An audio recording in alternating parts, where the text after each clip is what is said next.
Whatever the occasion, effortless elegance is right this way.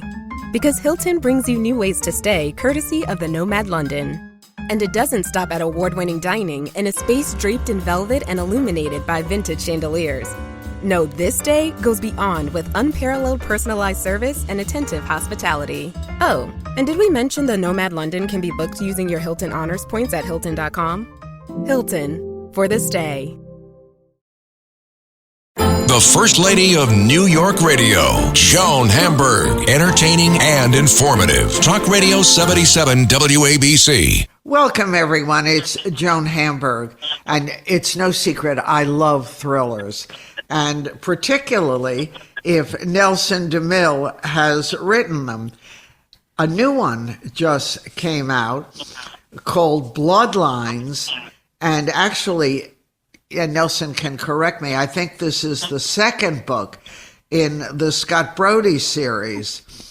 Correct. And if you've read him before, you know he's an Army investigator, and he's got a very attractive, smart partner, Maggie Taylor, and they're hunting down a murderer who killed one of their own associates.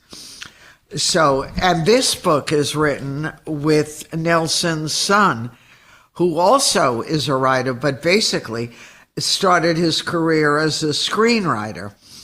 And then along comes Bloodlines, and another one too. So let's really start from the beginning. You had done a lot of things and came out of the Army and started writing. You had a major novel in the end of the 70s, and that was probably not a shock to us readers, but it was probably a shock to you. You wrote By the Rivers of Babylon, and next thing you know, you're on every list there is. Yeah, it was kind of an author's dream come true. I was very lucky. A lot of people write for years and can't get published, and I'd written By the Rivers of Babylon. It was ironically a Islamic terrorist thriller, and here we are 40 years later or whatever, and we're still on the same subject of Islamic terrorism. But By the Rivers of Babylon 78 was at the beginning of Islamic terrorism, if you remember. There was a few incidents. This is kind of a new book, a new genre, I should say, and I think it just captured the feeling of the times. And the book became a bestseller, and I was very fortunate. It was like a Book of the Month Club main selection and all that. And it was like every writer's dream come true. But you got to, what do they say, be careful what you wish for, because that started a 40-some-year career, and here I am, 40 years later, still doing the same thing, which is okay. It's fine. Well, you know what? You've got to be better to yourself, because it's variations on a theme, and the world changes, but a lot of things don't move along with it. And you take us to different places. And really, it's real. I mean, I have not read any setting like the German setting in this new book that grabbed you so hard. And I literally stayed up last night till I finished it. And it's a big book, but I couldn't stop.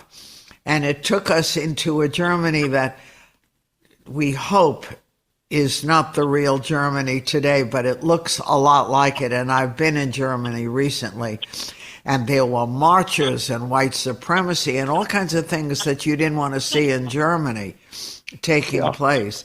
So, and it takes a while to write books, but you were right on it before it even started happening. Yeah, this book is mostly set in Berlin, contemporary Berlin, and I wrote it with my son, Alex DeMille, and he had been, I taken him to Berlin back in the year 2000 when he was a young man, just on a trip, and he kind of got fascinated by the city, and he'd gone back a number of times on his own, so he put a lot of that ambiance of modern Berlin in there. And Berlin, as you know, John, is a city with a tragic history, and It was World War One, World War Two, the bombing, and the divided city with the wall. And we bring all that out in this book, which is, again, a contemporary. But the murder of this CID criminal investigation army man took place in a park, and the park was in the middle of a Arab immigrant neighborhood. So the suspicion right away falls on Islamic the community. terrorism. Right, that community. And yet we know in the background, we get a hint that there are neo-Nazis involved someplace. And so that's the twist in it. I won't give the whole book away, but that's kind of what it's about.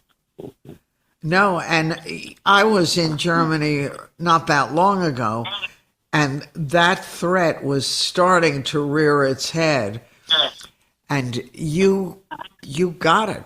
I mean, as it was happening, and people often, because your locations are so real. How much time did you spend there, or is it just your fertile brain that recreates the reality? Well, a little bit of both. I've been to Berlin 4 times. The first time I went there was actually before the wall came down, and second time was right after the wall came down. It was quite an historic time to be there. I missed the wall coming down by about 2 weeks. I was in Berlin in October of '89. The wall came down in November. And I always wanted to set a book there, and this is just a good story. An American military still has a presence in Germany. We still have forces there. And I said, well, what if one of these CID men, who's a counterterrorism expert, gets killed in a Muslim neighborhood? And then our heroes, Scott Brody, the CID, and his partner Maggie Taylor, are asked to... they're stationed at Quantico, Virginia, and they asked to come to Germany and investigate the murder of their colleague. So that was, the setup, and the ambience is good. People who've been to Germany a lot say you really captured Berlin and with all its levels of, history and its levels of political strife between the neo-Nazis and the Muslim community, and and the far left and all that. It's an interesting city. Always many times the setting for Cold War thrillers, because it's such a, kind of a atmospheric city. But I wanted to set this in Berlin because I always remember those Cold War thrillers that I read, always set in Berlin by the wall, all the Le Carre novels and all that. So I think, one of the strengths of this book is the setting of Berlin. Yeah, no, it definitely is very powerful, and having been there fairly recently, and the refugee crisis was rearing its head, and the division of Germany and the neo-Nazi movement, it really grabs you, and you did that in this book. But at what stage of all the books you've written and all the bestsellers did you decide you wanted a partner with someone? Well, one of my first books was called Mayday. I partnered with a childhood friend, Tom Block, who was a U.S. air pilot, and Mayday is a airline disaster novel, and it was actually a movie of the week for CBS with Don Johnson. And it put a big strain on the relationship with Tom Block. We had been friends since we were 4 years old, neighborhood kid. But it was a clash of egos. Two alpha males trying to write a book together. It was not a pretty sight. The book was very successful, and but the relationship suffered because of it. So I said, never again will I co-author with anybody. But when the publisher asked me to develop a series with a co-author, I thought of my son, who was a screenwriter, and he's a Yale grad, and he got his MFA at UCLA, and he's a award-winning screenwriter. And I called him one night, and I said, Alex, how would you like to co-author a novel with me? And he said, no. No, and I can understand that, because I try to ask myself that. My son's a writer. And I thought, I don't think that could work, but yours worked. I don't think it's going to work either. But the magic was, I mentioned the magic number. I said, this is what the publisher's willing to pay. And he said, he couldn't resist. Right. that made him an offer he couldn't refuse. Right, but it but worked still. out well. The first book was The Deserter, as you remember, which was, these two characters, Army CID. And the second book in the series is this one, Bloodlines, and we have a third in the works right now, which will be out hopefully this time next year. With the characters, the same characters? Yeah, it's going to be a continuing series. Yeah, no, that's right. I didn't want to lose them. And that's unusual. Like, well, what happened? Don't tell me the book is over now. I want to hear more.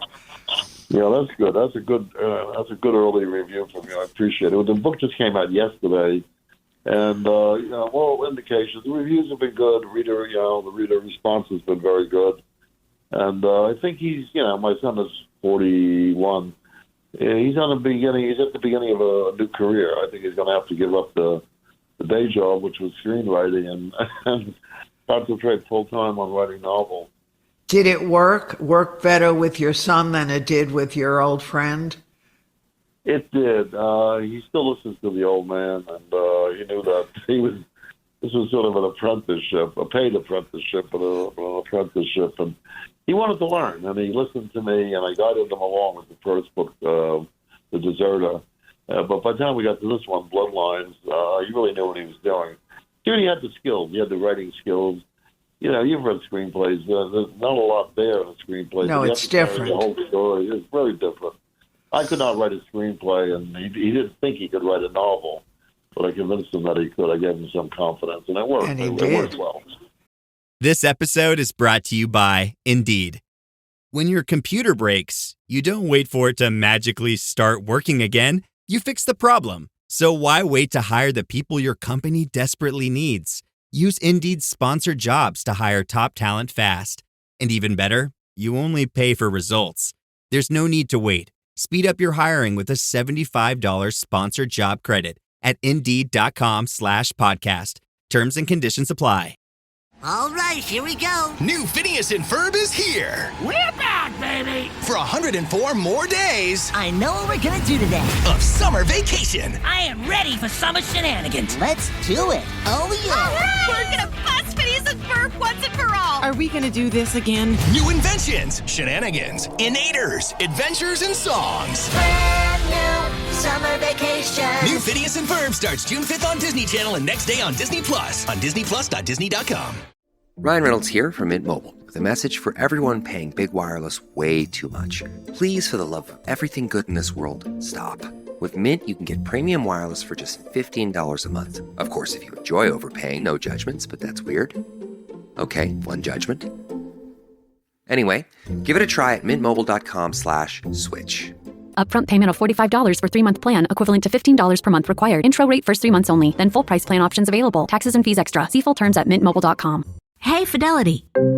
What's it cost to invest with the Fidelity app? Start with as little as $1 with no account fees or trade commissions on U.S. stocks and ETFs.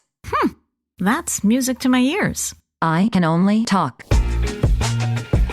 Investing involves risk, including risk of loss. Zero account fees apply to retail brokerage accounts only. Sell order assessment fee not included. A limited number of ETFs are subject to a transaction-based service fee of $100. See full list at fidelity.com/commissions. Fidelity Brokerage Services, LLC, member NYSE, SIPC.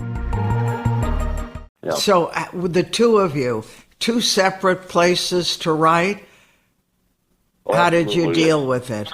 Yeah, I think if we were the same, well, we would have maybe killed each other.